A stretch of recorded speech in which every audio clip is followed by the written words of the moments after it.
പറഞ്ഞാൽ മൈക്ക് കൊടുത്താട്. കഴിഞ്ഞ പകൽക്കാലം പാസ്റ്റർ ഇങ്ങനെ പഠിപ്പിച്ചു, ജീവിതത്തിൽ ഏത് പ്രതിസന്ധി വന്നാലും അത് മാറിപ്പോകുവാൻ തക്കവണ്ണം പ്രാർത്ഥിക്കരുത്, ആ വിഷയത്തിൽ നിൽക്കാനുള്ള കൃപയ്ക്ക് വേണ്ടി പ്രാർത്ഥിക്കണമെന്ന്. അത് ഞാൻ അംഗീകരിക്കുന്നു. അപ്പോൾ തന്നെ നമ്മുടെ സഭകളിലൊക്കെ വരുന്ന ഈ പ്രവാചക ശുശ്രൂഷകന്മാരെ അവർ ഇങ്ങനെ ദൈവജനത്തെ ഓർപ്പിക്കാറുണ്ട്, ഒരു വലിയ അനർത്ഥം വരുന്നു, അത് മാറിപ്പോകാനായിട്ട് ഉപവസിച്ച് പ്രാർത്ഥിക്കണമെന്ന് പല പ്രവാചക ദൈവദാസന്മാരും സഭകളിലെ ഇങ്ങനെ ആത്മീക ദൂത് പറയുന്നുണ്ട്. അത് 100% ജഡത്തിൽ നിന്ന്, 100% ജഡത്തിൽ നിന്ന്, അത് ദൈവജനപ്രകാരം അല്ലവേ അല്ല.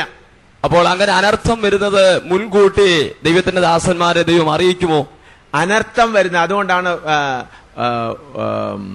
യോഹന്നാന്റെ സുവിശേഷം 16-ാം അധ്യായത്തിന്റെ 13 പറയുന്നുണ്ട്, വരുന്ന കാര്യങ്ങൾ സകല സത്യത്തിലും വഴി നടത്തും, സംഭവിപ്പാനുള്ളത് അറിയിക്കുമെന്ന് പറയുന്നു. അതെന്ന് പറഞ്ഞാൽ ദൈവത്തിന്റെ പരിശുദ്ധാത്മാവ് എന്റെ അനുഭവത്തിൽ എനിക്ക് നേരിട്ടിട്ടുള്ളത്, ഇന്ന് ഏതെങ്കിലും അപകടം വരികയാണ്, ആരെങ്കിലും അടിക്കാൻ വരികയാണ്, ഉപദ്രവിക്കാൻ വരികയാണ്, തീ വയ്ക്കാൻ വരികയാണ്, അപ്പോൾ രാവിലെ മനസ്സിലാകുന്ന ഏതോ ഒന്ന് സംഭവിക്കാൻ പോകുന്നു.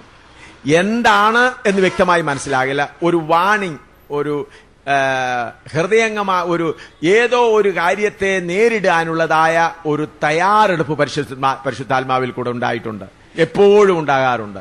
അപകടം വരുന്നതിന് മുൻപേ ഇന്ന് ഏതോ സംഭവിക്കാൻ പോകുന്നു, അങ്ങനെ വാണിംഗ് നടക്കുന്നുണ്ട്. എന്നാൽ ദൈവമക്കൾക്ക് വരുന്നതായ അനർത്ഥങ്ങൾക്ക് അത് മാറിപ്പോകാൻ പ്രാർത്ഥിക്കുക എന്ന് പറഞ്ഞത് വചനപ്രകാരം അല്ലവേ അല്ല. കാരണം നമ്മെ ആക്കിയിരിക്കുന്നത് കർത്താവിന്റെ കരത്തിലാണ്. എല്ലാം നമ്മൾ വചനം ഓരോന്ന് ശ്രദ്ധിച്ച് നോക്കണം.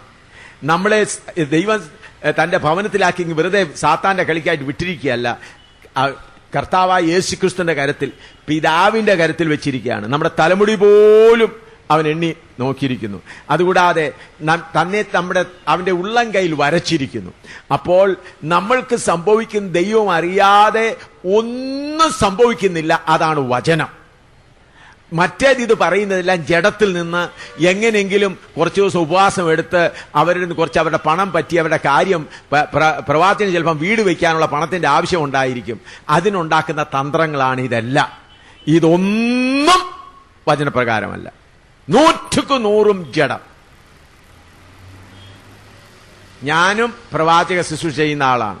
കർത്താവ് എന്നെ പ്രവാചകനായി അഭിഷേകം ചെയ്തതാണ്. അതുകൊണ്ടാണ് അധികാരത്തോടെ പറയുന്നത്. അപ്പോൾ സകല പ്രവാചക ശുശ്രൂഷയുടെയും ആത്യന്തികമായ ഉദ്ദേശം ആത്മീക വർധന എന്ന ഒരേ ഒരു കാര്യം മാത്രമാണെന്ന് വിശ്വസിക്കാം.